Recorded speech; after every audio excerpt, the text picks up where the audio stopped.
다음은 공장에서 아르바이트하는 유학생분들이 조심해야 할 점은 무엇인지 알아보도록 하겠습니다. 여러분이 공장에서 안전사고를 예방하기 위해서는 언어 장벽이나 문화 차이로 인해 알아야 할 부분들을 기본 수칙 부분부터 알아보도록 하겠습니다. 작업 전에는 안전교육은 필수입니다. 보호장비, 안전모, 안전화, 장갑, 마스크 등을 착용을 하고 작업을 해야지만이 안전사고를 예방할 수 있습니다. 기계 작동 전에는 기계에 이상이 있는지 꼭 확인을 하고 작업 중에는 이야기나 장난, 핸드폰 사용은 금지해야 합니다. 작업 후 정리정돈은 철저히 해야지만이 사고를 예방할 수 있기 때문에 정리정돈은 필수입니다. 기본 안전수칙 두 번째는 위험한 상황 및 예방법입니다. 기계 사용을 할 때는 손끼임 사고, 절단 사고를 예방하기 위해 보호 장갑을 꼭 착용을 해야 합니다. 화학 물질을 다룰 때는 흡입 또는 피부 접촉을 막기 위해서 마스크, 고무 장갑을 꼭 착용을 하고 작업해야 합니다. 공장 바닥에 물이나 기름이 보이면 수시로 청소를 해야 하고요. 미끄럼 사고를 예방할 수 있습니다. 그리고 미끄럼 방지 신발은 꼭 착용을 하고 작업을 해야 합니다. 자, 다음은 공장 소음이 심한 곳에서는 귀 마개를 사용을 해서 작업을 해야지만이 청력 손상을 예방할 수 있습니다.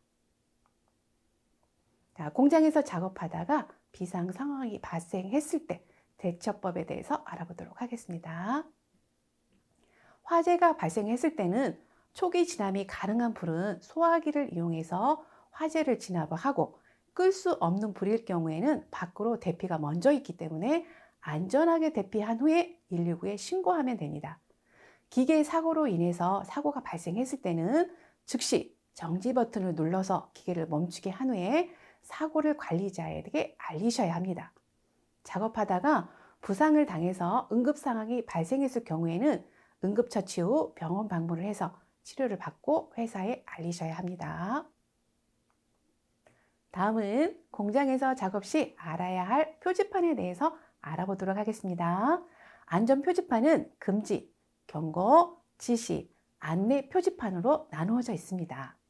첫 번째, 금지 표지판은 적색 원형 안에 특정한 행동을 금지하는 금지 명령입니다. 출입 금지, 사용 금지, 흡연 금지 표지판 등이 있고, 두 번째, 경고 표지판은 검은색 삼각형이나 동그라미 안에 경고 내용을 표시하는 표지판입니다.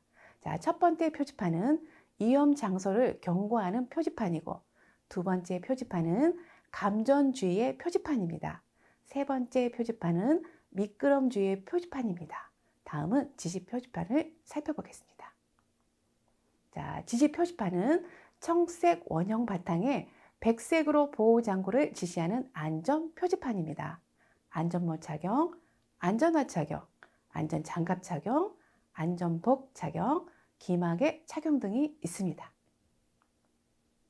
다음은 안내 표지판을 알아보도록 하겠습니다. 안내 표지판은 청색 바탕에 백색으로 대피 방향을 안내하는 안전 표지판입니다. 건물 안에 비상구 표시로 화재 발생 시 비상구 표시 등 방향을 보고 밖으로 안전하게 대피하도록 표시한 겁니다.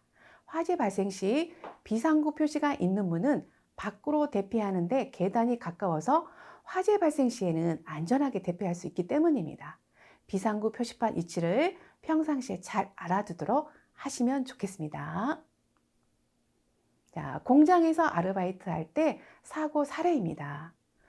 2025년 6월 창원 자동차 부품 공장에서 작업하던 인도네시아 근로자 한 명이 자동 사출 공정에서 사용되는 기계 부품에서 모래를 털어내는 작업을 하다가 기계에 끼어 끼임 사고로 병원에 옮겨졌으나 사망한 사례입니다. 기계 사용하는 작업 시 절대 기계 가까이에 신체가 닿지 않도록 주의해야 하고 안전사고를 예방할 수 있어야 합니다. 자, 실제 산업 현장 재해 통계 자료를 살펴보겠습니다. 자, 끼임 사고, 낙상 사고, 부딪힘 사고, 넘어짐 사고가 전체 산업재해의 약 60에서 70%를 차지할 정도로 많이 발생을 하고 있습니다. 특히 제조업의 공장에서는 끼임 사고와 절단 사고가 가장 많이 발생하고 있기 때문에 항상 조심하셔야 됩니다. 자, 안전사고 발생 시 119 신고하는 방법을 알아보도록 하겠습니다. 먼저 핸드폰이나 유선전화에 119를 누르고 전화하시면 됩니다. 그리고 통역 서비스가 필요한 경우에는 119에 요청을 하면 20개의 언어가 가능하기 때문에 서비스를 요청해서 이용하시면 되겠습니다. 자, 신고하는 요령입니다. 119 신고할 때는 무슨 일로 사고 신고를 하게 되었는지 신고 내용을 이야기하시면 됩니다. 그리고 어디에서 사고가 발생을 했는지 알리시고 주소를 알려주고 주소를 모를 때는 근처 큰 건물이나 도로명을 알려주시면 됩니다. 다음은 다친 사람이 있으면 몇 명인지 꼭 정확하게 사람 수를 알리고 의식이 있는지 없는지도 꼭 이야기해 주셔야 합니다. 자, 병원 진료가 필요할 때 병원 가는 방법을 알아보도록 하겠습니다.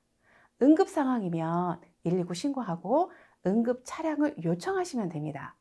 공장 기계에 다쳤을 경우에는 기계 사고로 다쳤다고 정확하게 이야기를 하셔야 합니다. 그리고 건강보험에 가입이 되어 있을 경우에는 건강보험증 또는 외국인 등록번호를 제시하시면 일반인 진료가 가능하기 때문에 진료를 받으시면 되고요. 건강보험 미가입자는 산재보험 적용을 사업주에게 요청을 하시고 사업주가 거절을 할 경우에는 본인이 직접 근로복지공단 콜센터에 전화를 하시면 신청이 가능합니다. 그리고 이게 어려우시다면 학교 유학생 지원처에 문의하시면 되겠습니다. 자, 학습한 내용 정리해 보겠습니다. 작업 시 지켜야 될 기본 수칙입니다. 위험한 상황 및 예방법, 비상상황 대처법, 안전 표지판에 대해서 알아보았습니다. 학습한 내용 문제풀이 해보도록 하겠습니다. 공장에서 위험한 상황 및 예방법이 아닌 것은 자, 쭉 보시고 찾아보시겠습니다.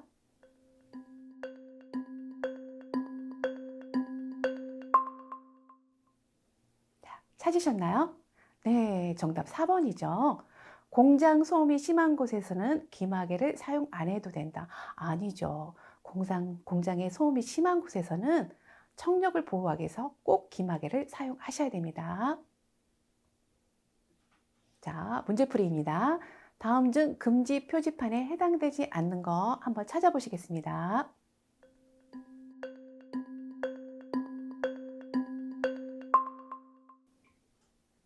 자, 찾으셨나요? 네, 4번이죠. 4번은 미끄럼 주의판으로 경고 표지판이죠. 자, 잘 찾으셨죠?